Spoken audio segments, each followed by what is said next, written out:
Hello everyone, मेरे channel में आप सबका स्वागत है। मेरा नाम है मृणालिनी। चलिए देखते हैं आज की रीडिंग में यूनिवर्स आपको क्या मैसेज देना चाहते हैं। ये रीडिंग जनरल रीडिंग है, तो आपको जितना रेजोनेट करता है उतना ही लीजिए। जेंडर स्पेसिफिक मैसेजेस नहीं है, तो आप जैसे रेजोनेट करता है अकॉर्डिंगली रोल रिवर्स कर सकते हैं और जेंडर स्विच भी कर सकते हैं। ये यूनिवर्स प्लीज बताइए, जो भी कलेक्टिव इस रीडिंग को देख रहे हैं उनके हाईएस्ट गुड के लिए आप उन्हें क्या बताना चाहते हैं। Dear universe, thank you for your grace, thank you for the love, thank you for abundance, thank you for healing, thank you for transformation, thank you for guidance, thank you for clarity, thank you for validation, thank you for protection. Thank you very much.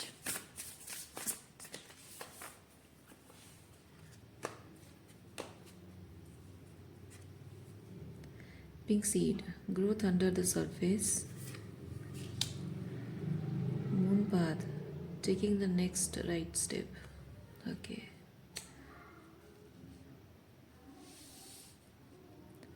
बहुत time तक कुछ बहुत ही misalignment रही है आपके जीवन में, जिसकी वजह से कि एक प्रेशर डेवलप हुआ है, चाहे आपके रिलेशनशिप में हो या करियर में हो, स्पेसिफिक लव लाइफ में भी हो सकता है, जहां आपके रिलेशनशिप के ऊपर बहुत सारी नेगेटिव एनर्जी का इम्पैक्ट रहा हो, नेगेटिविटी का इम्पैक्ट रहा हो, जिसकी वजह से कि आपके रिलेशनशिप में चीज़ें या करियर में चीज़ें ठीक नहीं हो रही थी। लेकिन इस प्रेशर में रहने के बाद अब जाके फाइनली आपको दिशा दिखने लगी है, नए आइडियाज़ आने लगे हैं, या फिर जो हीलिंग होनी थी वो हीलिंग हो रही है, और फाइनली एक टॉक्सिक जॉब या फिर रिलेशनशिप को रिलीज करने का प्रिपरेशन आपके अंदर हो रहा है। या फिर अगर एक रिलेशनशिप अच्छा है, टॉक्सिक नहीं है, बट कुछ ना कुछ नेगेटिविटी का अगर इफेक्ट रहा है, तो हो सकता है कि उस रिलेशनशिप में एक चेंज, एक ट्रांसफॉर्मेशन आ रहा है, जहाँ कि आप अपने इस रिलेशनशिप को, एग्जिस्टिंग रिलेशनशिप को एक बेटर एक्सपीरियंस दे सके।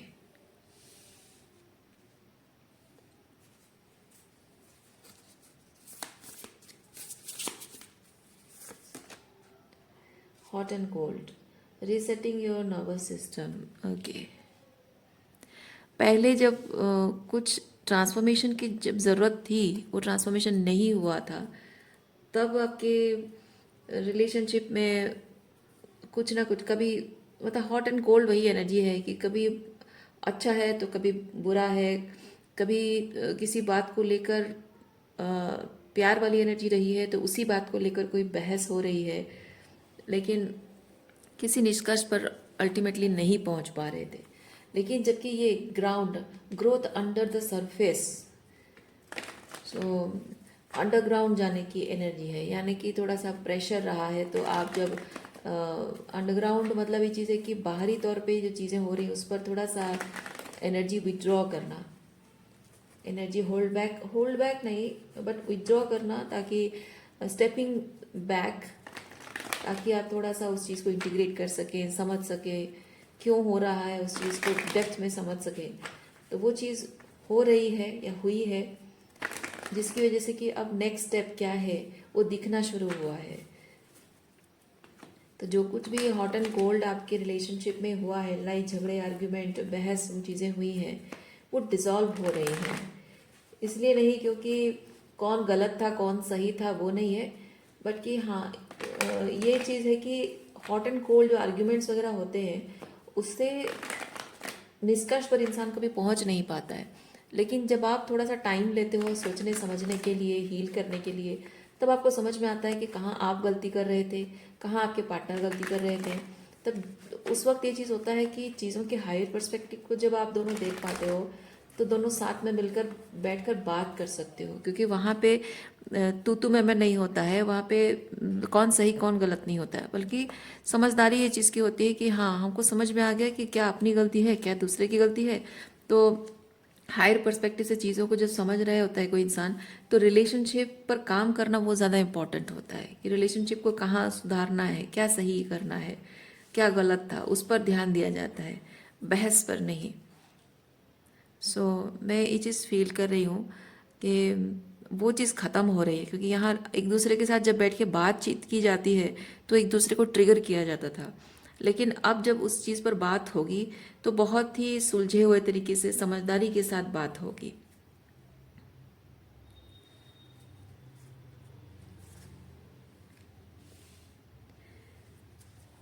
रिलेशनशिप आपका जिस तरह से नो कांटेक्ट की स्थिति में है, बातचीत नहीं हो रही है, वो बहुत ही हैवी फील हो रहा है, हैवी बर्डनसम फील हो रहा है, क्योंकि आप दोनों ही इस रिलेशनशिप को खोना नहीं चाहते हैं और इसको सही करना चाहते हैं।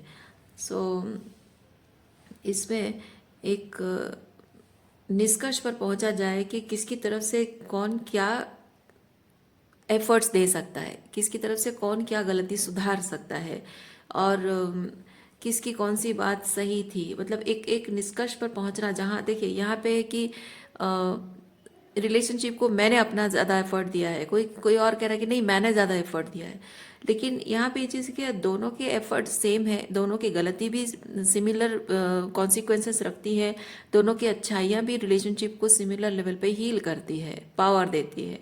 तो इसमें कोई बड़ा छोटा नहीं है, कोई सही गलत नहीं है, बल्कि दोनों की ही जिम्मेदारी इक्वल है, और दोनों की जिम्मेदारी है कि रिलेशनशिप आगे बढ़ेगा या फिर ख़त्म हो जाएगा। तो मैं एक चीज़ फील कर रही हूँ दोनों के अंदर का, जो मैंने जैसे कहा कि ये लड़ाई झगड़ा का डिज़ोल्व होना, तो यहाँ पे ईगो डिज़ोल्व हो रहा है दोनों का, वो चीज़ मैं देख रही हूँ। तो अगर ये चीज़ हो रहा है, आपकी एनर्जी में अभी है, तो आप ये चीज़ अज्यूम कर सकते हैं कि कुछ दिनों में शायद आप दोनों के बीच में रिकनसाइल हो सकता है।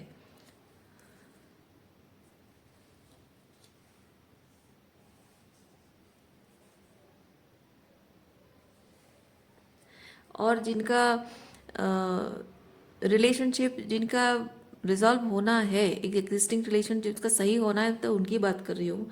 और जिनका रिलेशनशिप एंड होना है, जिनको लग रहा है कि नहीं यहाँ पे किसी निष्कर्ष पर पहुंचा नहीं जा सकता है, क्योंकि यहाँ कोई है जो कह रहा है कि नहीं मैं अपनी जगह सही हूँ, तुम कभी सही नहीं हो, लेकिन आप कह रहे हैं कि नहीं गलती अगर मेरी भी है तो तुम्हारी भी गलती है, तो तुम भी मानो, मैंने अगर अपनी गलती मान ली तो तुम भी अपनी गलती मान लो। पर कोई है जो कह रहा है कि नहीं मैं अपनी गलती नहीं मानूंगा, मैं कोई गलत कर ही नहीं रहा हूँ, सारी गलती तुम्हारी है, सारी रिस्पॉन्सिबिलिटी तुम्हें लेनी होगी, तुम्हें संभालना होगा। तो ऐसे में क्या होता है कि वो रिलेशनशिप का बोझ आप पर अकेले पड़ता है, तो कोई है जो उसकी अकाउंटेबिलिटी नहीं लेना चाहता है, सो रनिंग अवे फ्रॉम रिस्पॉन्सिबिलिटी। तो ऐसे में इस रिलेशनशिप का एंड हो जाना वो आपके हाथ में नहीं है ना। तो आपको यूनिवर्स ये चीज़ कह रहा है कि ऐसी स्थिति में you can take a leap of faith.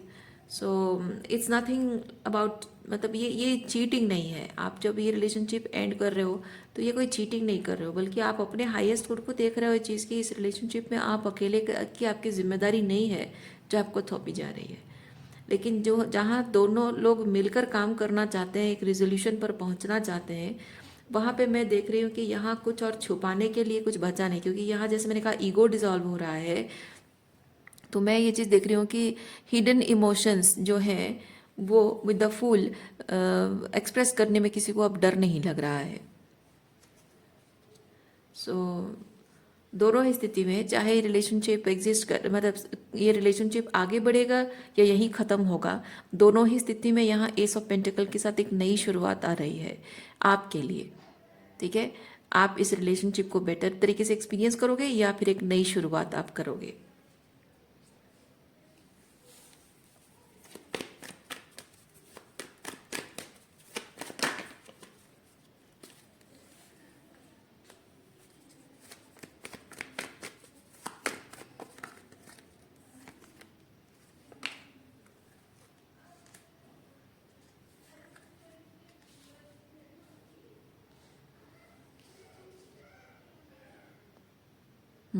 जैसे मैंने कहा कि आप एक्सपेक्ट कर सकते हैं कि कुछ समय कुछ समय के अंदर आपको आपके पर्सन के साथ बातचीत करने का, हार्ट फेल्ट इमोशंस जो आपके हैं वो एक्सप्रेस करने का आपको मौका मिलेगा। ओके। ये किसी तरह का कोई केओटिक एंड कॉन्फ्लिक्टिंग लड़ाई झगड़ा आर्ग्यूमेंट वाली स्थिति नहीं होगी, क्योंकि यहाँ ये होता है बहुत टाइम बाद ये 3 ऑफ कप्स की एनर्जी ऐसी होती है कि बहुत टाइम बाद दो लोग जब मिलते हैं तो बहुत ही एक दूसरे को देखकर वो खुशी का एहसास होता है। एक दूसरे को देखकर मतलब देखकर ही ऐसा लगता है कि सारे प्रॉब्लम ख़त्म हो गई, जैसे बहुत टाइम से मिले नहीं हो और बातचीत हुई नहीं है, और एक रेजिस्टेंस अगर रही कि नहीं हम दोनों एक दूसरे का शक्ल ही नहीं देखेंगे, बात ही नहीं करेंगे, मिलेंगे नहीं और मिलने के चांसेस भी नहीं बनते हैं, आपको ये लग रहा है कि नहीं अब तो मिलना मिलना तो दूर की बात है, शायद कभी एक दूसरे की शक्ल भी देखनी नहीं होगी। लेकिन जब कोई आपकी तरफ आ रहा है, कोई अप्रोच कर रहा है, कोई आपसे मिलने आया है, the very presence of that person automatically वो हीलिंग हो जाती है। The very appearance of that person, वो अपियरेंस मतलब वो खुद आए और आपसे मिलने आए, इतना ही काफ़ी होता है वो खुशी का एहसास के लिए कि आया है, मतलब अब बात करने आया है, रिजॉल्व करने आया है, कोई लड़ाई झगड़ा करने नहीं आया है। क्योंकि जितना आर्ग्यूमेंट करना था, जितना बहस करना था, जितना जिस चीज़ पर जो भी होनी थी बहस वगैरह, वो सब हो चुकी है। और ये सारी बहस के बाद अब टावर के साथ मैं फील कर रही हूँ कि एक डिवाइन इंटरवेंशन हुआ है। शायद आप दोनों अब एक दूसरे से बात नहीं कर रहे हैं, मिल भी नहीं रहे हैं, लेकिन वही चीज़ है कि मतलब मिलना भी शायद वो जिद, दोनों की जिद रही हो कि अब मिलेंगे नहीं, लेकिन अब जब मिल रहे हो तो वो ऑटोमेटिक उसकी प्रेजेंस ही समझा रहा है कि ये रिजोल्यूशन के लिए आया है, ये हीलिंग के लिए आया है, ये रिकन्सिलिएशन के लिए आया है। सो काइंड ऑफ वहाँ पे बातचीत बहुत ही स्मूथली शुरू होती है।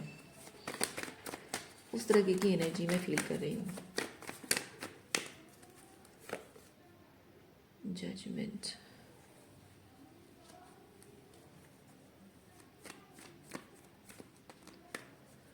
बहुत टाइम से शायद आप इंतज़ार कर रहे हैं कि ये पर्सन इस एनर्जी में आए।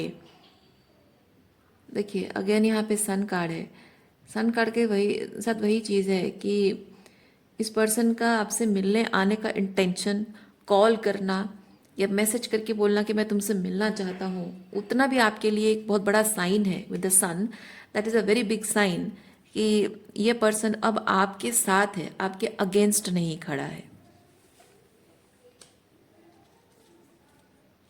क्योंकि मैं जजमेंट के साथ वही चीज़ फील कर रही हूँ, आपको उतनी भी एक्सपेक्टेशन नहीं थी कि ये आएगा भी, आपसे मिलने आएगा, कॉल करेगा, मैसेजेस करेगा। अगर एक मैसेज करके ये बोल भी दिया कि I want to talk to you, that means problem solve हो गई। तो शायद आप एक्सपेक्ट भी नहीं कर रहे थे, इसीलिए शायद वे देखिए थ्रेशोल्ड कार्ड आया है, यानी कि वो डिज़ोल्व होना, ईगो डिज़ोल्व होना, ये जैसे डिज़ोल्व होते ही यहाँ पे गिर गया ये, है ना। तो वैसे मैं फील कर रही हूँ कि इंसान का ईगो डिज़ोल्व हो रहा है, यहाँ आप दोनों का ईगो डिज़ोल्व, अकेले आप उनका नहीं है, दोनों का ईगो डिज़ोल्व हो रहा है कि इस रिलेशनशिप में जो भी हुआ है, जिस भी तरह से हुआ है, कहीं ना कहीं अपनी भी गलती थी, उनकी भी गलती थी। सो दोनों ही अपनी अपनी गलतियों को एक्सेप्ट कर रहे हो, अपने अपने अंदर के रेजिस्टेंस को आप एक्सेप्ट कर रहे हो, आप दोनों।